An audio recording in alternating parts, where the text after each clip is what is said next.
Hello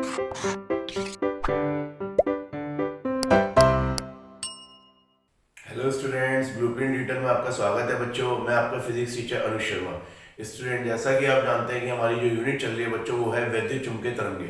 तो बच्चों, पिछली क्लास में मैंने आपको कुछ ऐसी चीज़ें बताई थी जो अब हमारे विद्युत चुंबकीय तरंगों के लिए लाभदायक है। जैसे कि हमने पढ़ा था डिस्प्लेसमेंट करंट, विस्थापन विद्युत धारा। ठीक है बेटा। उसके बाद हमने पढ़ा था बेटा मैक्सवेल की कुछ इक्वेशन, जो 4 समीकरण हमने पढ़ी थी, जिसमें 2 तो हमें ये बताती थी कि किस प्रकार से विद्युत फ्लक्स के परिवर्तन होने से चुंबकीय फ्लक्स उत्पन्न होता है, और किस प्रकार से चुंबकीय फ्लक्स के परिवर्तन होने से विद्युत फ्लक्स उत्पन्न होता है। तो बच्चों, आज हम थोड़ा सा इस बारे में बात करेंगे कि जो विद्युत चुंबकीय तरंगे हैं उनकी जो प्रकृति होती है वो अनुप्रस्थ क्यों होती है। ठीक है बेटा। उसके बाद फिर हम देखेंगे कि उसमें जो विद्युत क्षेत्र और चुंबकीय क्षेत्र किस प्रकार से आगे बढ़ते हैं। दूसरी चीज मैं आपको बताऊंगा विद्युत चुंबकीय तरंगों के अभिलक्षण। ठीक है बेटा। तो ये दोनों चीजें हम ध्यान से पढ़ेंगे। तो इसमें अब हम सबसे पहले डिस्कस करेंगे बच्चों की पहले अनुप्रस्थ प्रकृति क्या होती है। एक बार इसको डिस्कस कर लें, हो सकता है कुछ बच्चों को ये बातें ना पता हो। फिर हम इसको प्रूफ करेंगे कि क्या विद्युत चुंबकीय तरंगे भी अनुप्रस्थ प्रकृति की होती हैं या नहीं होती हैं। ठीक है। तो स्टूडेंट, सबसे पहले मैं आपको एक बार रिवाइज करवा देता हूँ कि अनुप्रस्थ परिस्थिति क्या होती है। तो बेटा, इसको थोड़ा ध्यान से देखें। अनुप्रस्थ का मतलब होता है बच्चों कि अगर मैं एक एक्सिस ये ले लूं और एक वाई ले लूं और एक तरंग यानी एक वेव मानूं। ठीक है बेटा। तो अगर ये वेव की जो दिशा है बच्चों, इस दिशा में एक्स दिशा में चल रही है, एक्स दिशा में, तो बच्चों जो इसके माध्यम है, जो इसके पार्टिकल वाइब्रेट कर रहे हैं इस माध्यम के, ये कोई भी माध्यम हो सकता है। तो बच्चों इसके जो पार्टिकल माध्यम कर रहे हैं वो इस प्रकार से करेंगे बेटा, इस प्रकार से, इस प्रकार से, यानी जिसे मैं कह सकता हूं अलोंग वाई एक्सिस। तो ये पार्टिकल बच्चों जो वाई एक्सिस के समांतर कंपन कर रहे हैं, तो इनसे जो बच्चों डिस्टरबेंस है यानी जो विक्षेप है या विक्षोभ है वो आगे की तरफ बढ़ रहा है एक्स दिशा में। तो इसका मतलब ये है बच्चों, अगर एक्स दिशा में वेव आगे बढ़ रही है, ठीक है, तो एक्स दिशा में कंपन नहीं होंगे। ये बात आप ध्यान रखें। या फिर आप ये कह सकते हैं कि हाँ, एक तो यही बोल दें कि एक्स दिशा में कंपन नहीं होंगे, कंपन नहीं होंगे। दूसरी बात बच्चों, आप इस तरह से भी कह सकते हैं कि जिस दिशा में कंपन हो रहे हैं, यानी अगर वाई दिशा में कंपन है बेटा, तो वाई दिशा में अगर कंपन है तो वाई दिशा में तरंग आगे नहीं बढ़ेगी, यानी तरंग की जो दिशा होगी, तरंग की दिशा, तरंग की दिशा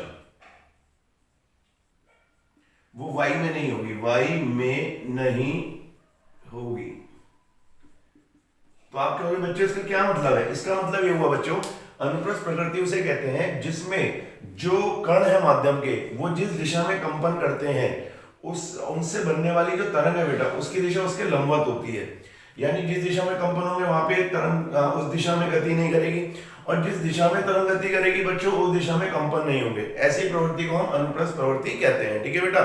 तो आपको ध्यान रखनी है कि कंपन के जो गति दिशा होती है कंपन की, और तरंग के चलने की जो दिशा है, वो दोनों एक दूसरे के अभिलंबत होती हैं। ठीक है।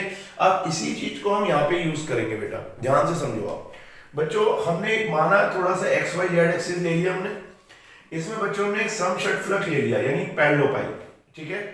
और एक आयताकार जिसे हम कह सकते हैं। अब आप इसमें देखें कि इसकी 3 भुजा होंगी, एक dx जो x एक्सिस के अलोंग होगी, एक dy जो y एक्सिस के अलोंग होगी, एक dz जो z एक्सिस के अलोंग होगी। अब बच्चों मैं मान रहा हूं कि कोई विद्युत चुंबकीय तरंग है जो इस तरीके से x दिशा की तरफ बढ़ती जा रही है। तो किसी टाइम पे बच्चों एक तरंगा अगर हमने देखा, तरंगा जहां पे उस चुंबकीय क्षेत्र के सभी जो विद्युत क्षेत्र और चुंबकीय क्षेत्र होंगे वो उपस्थित होंगे, लेकिन हम सिर्फ विद्युत क्षेत्र की बात करेंगे बेटा। तो एक तरंगा अगर हमने देखा और वो इस तरीके से ए बी सी डी के इस टाइम पे है, तरंगा की दिशा बच्चों किस तरफ है आप देख सकते हैं, ये एक्स दिशा की तरफ है। ठीक है। अच्छा बच्चों, एक चीज और, इस टाइम में समषटफलक है बेटा, इसके अंदर कोई भी आवेश नहीं है, यानी इसके अंदर हमने आवेश कितना मान लिया बेटा, 0 मान लिया।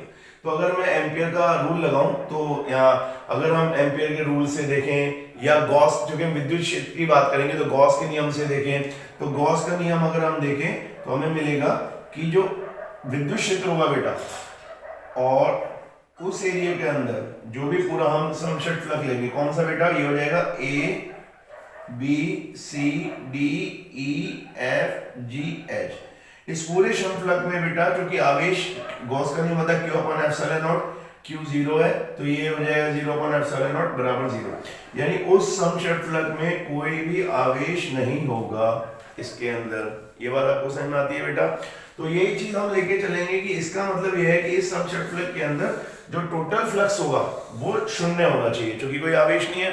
अब बच्चों हम बात करते हैं कि अगर विद्युत चुंबकीय तरंगें यहाँ से निकल रही है इस दिशा में, तो इसके अंदर चूंकि विद्युत क्षेत्र है तो कहाँ कहाँ होगा, तो हम ये मानते हैं बच्चों कि जो इस वाले फ्लक्स में होगा, अगर मैं बात करूं बच्चों विद्युत चुंबकीय फ्लक्स, वो मैं बात कर सकता हूं बच्चों E, अगर मैं इस फॉर्मूले को खोलूं, और कौन सा बच्चों EX दिशा में, ठीक है। मैं अगर ले रहा हूं बेटा, ये मैं ले रहा हूं आपके लिए E और ये आ जाएगा आपका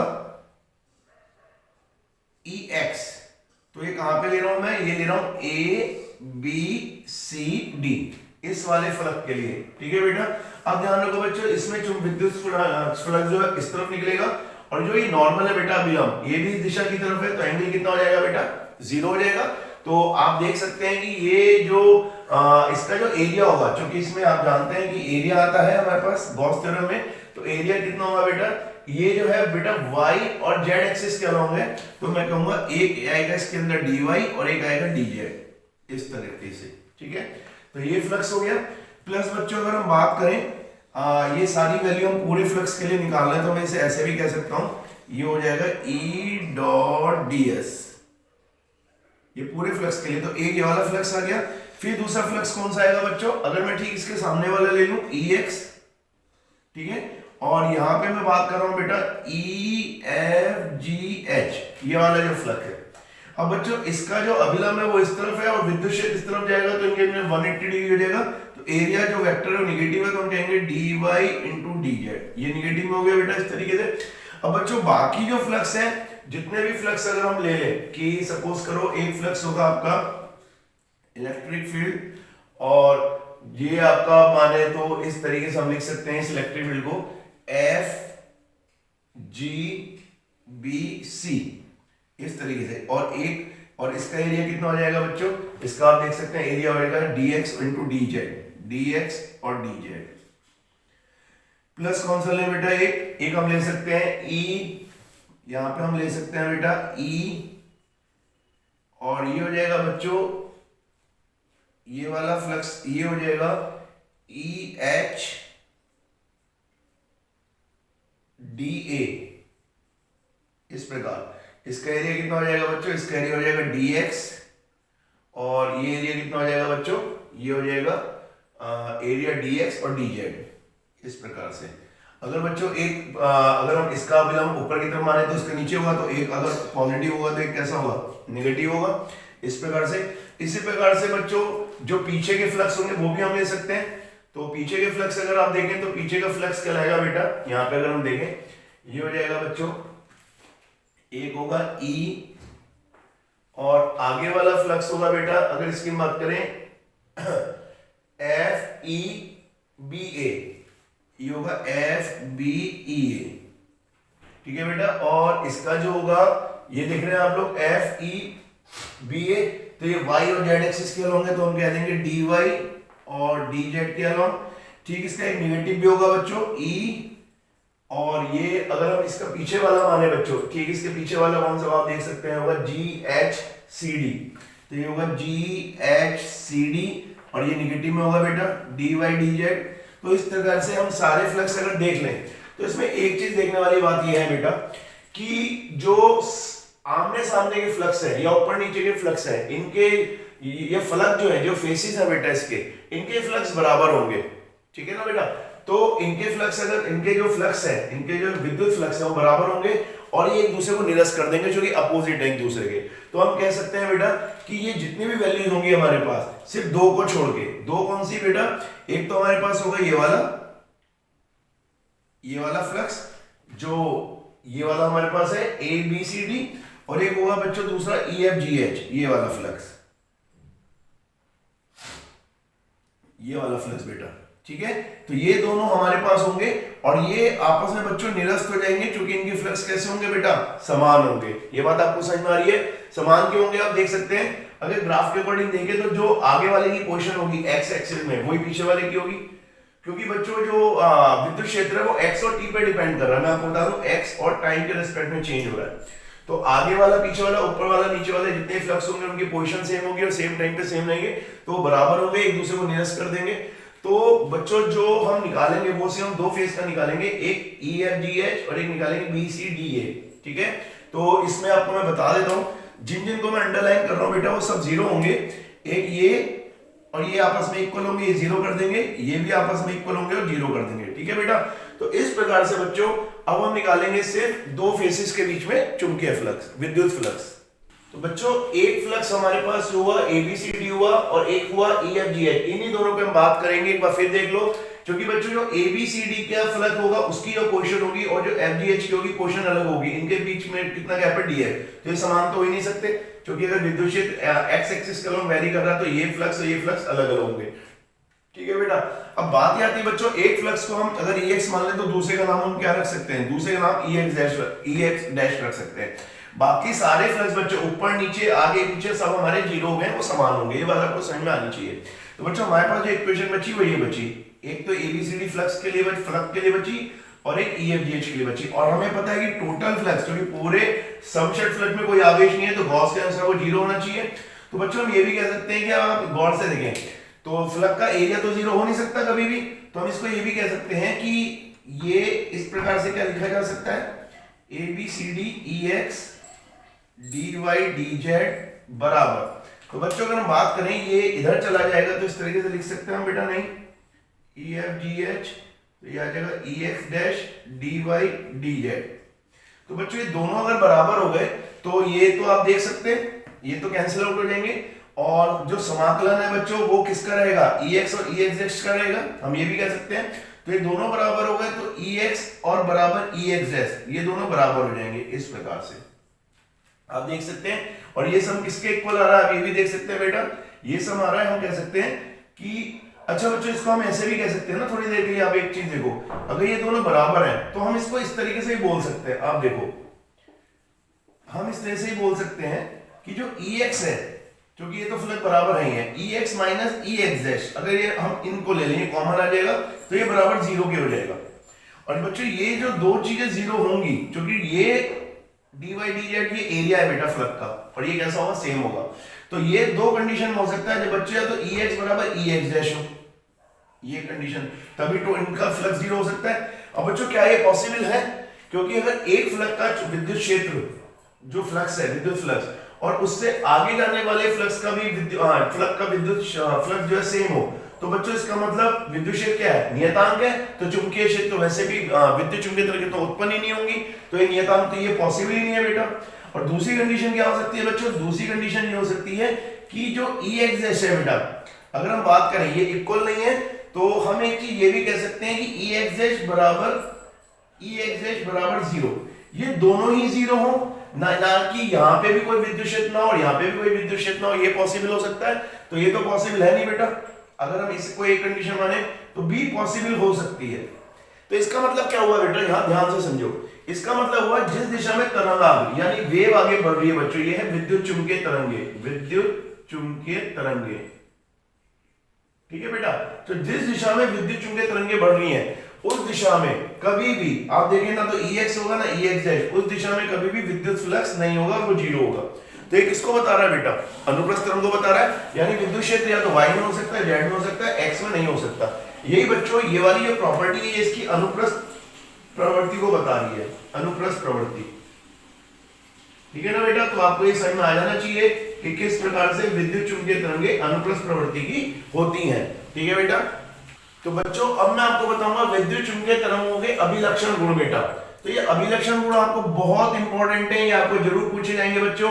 सबसे पहला और सबसे इंपॉर्टेंट अभिलक्षण गुण क्या है बेटा, वो ध्यान से सुनो। वो अभिलक्षण गुण है विद्युत चुंबकीय तरंगे त्वरित आवेशित तरंगों द्वारा उत्पन्न होती है। ये आपसे बहुत ज्यादा पूछा जाएगा बच्चों कि वैद्युत तरंगे कैसे उत्पन्न होती हैं। तो ध्यान रखना बच्चों, वैद्युत तरंगे सिर्फ आवेशित कणों से उत्पन्न नहीं होती, कि अगर कोई नियत आवेश है और उसके आचार्य और नियत विद्युत क्षेत्र तो उत्पन्न नहीं होंगी। क्यों नहीं होंगी, आप जानते हैं कि हमने एक इक्वेशन पढ़ी थी कि अगर विद्युत क्षेत्र त्वरित होगा तो आपको पता है हमने कुछ इक्वेशन पढ़ी थी, एक पढ़ी थी E डॉट dl बराबर क्या बेटा, आप जानते हैं ये किसके बराबर, d∅dt के।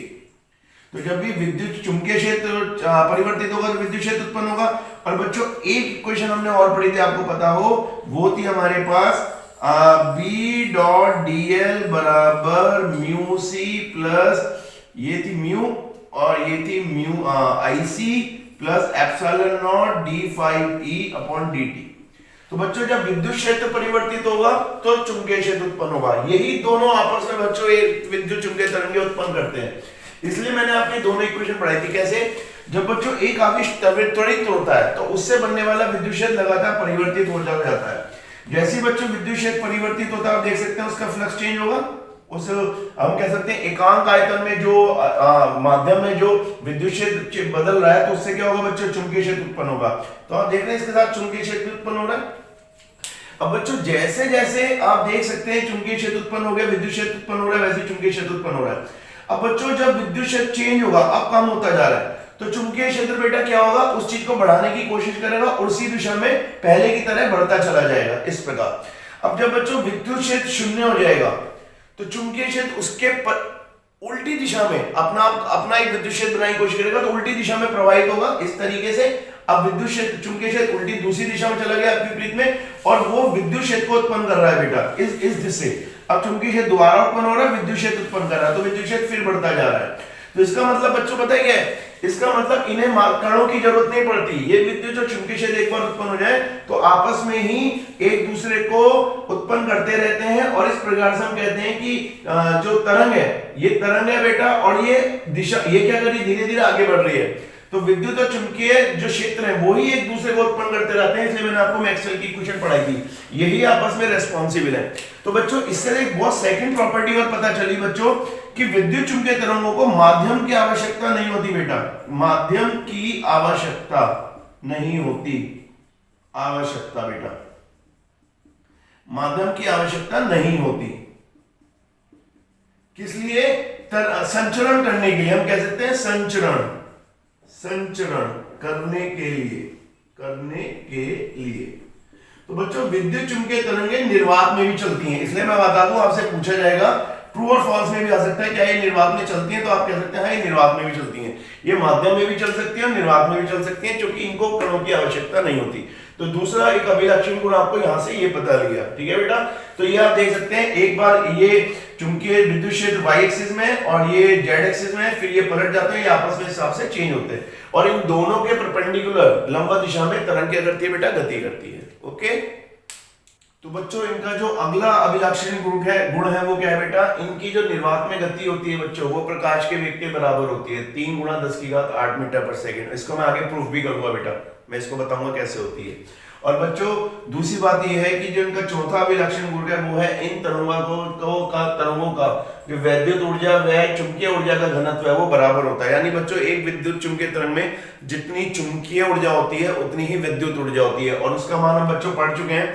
जो कैपेसिटर से अगर हम निकालें कि जो कैपेसिटर की प्लेट के बीच में ऊर्जा घनत्व आया था बच्चों, ½ ε0 E² आया था।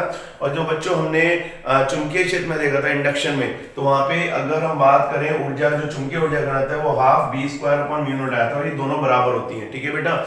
इसी से मैं आपको बता दूं कि जो इनकी जो गति होती है, मैं यहीं पे आपको प्रूफ करके देता हूं। अगर हम इसको काट दें, ठीक है बेटा, और E²/B² ले जाए तो आप देखें क्या होगा, हमें मिलेगा बेटा μ0/ε0, इस प्रकार से। और बच्चों अगर हम ये E/B कर दें इस प्रकार से, E/B तो आएगा 1/√μ0/ε0।